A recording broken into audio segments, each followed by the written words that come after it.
నేను ప్రస్తుతం భోజనం చేస్తున్నాను. మీరు మధ్యాహ్న భోజనంలో ఏమి తింటారు?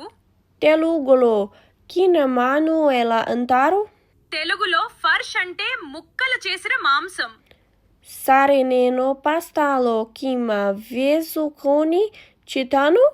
చాలా బాగుంది. అది వినడానికి చాలా రుచికరంగా ఉంది.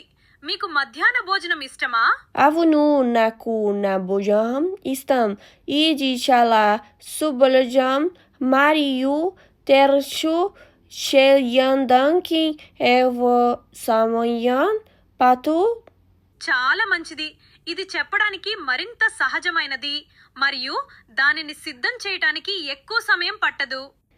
సరే, ఇది చాలా సులభం మరియు దీనిని తయారు చేయడానికి ఎక్కువ సమయం పట్టుదటు. 2 చాలా బాగుంది. ఇదివరకే మెరుగ్గా ఉంది.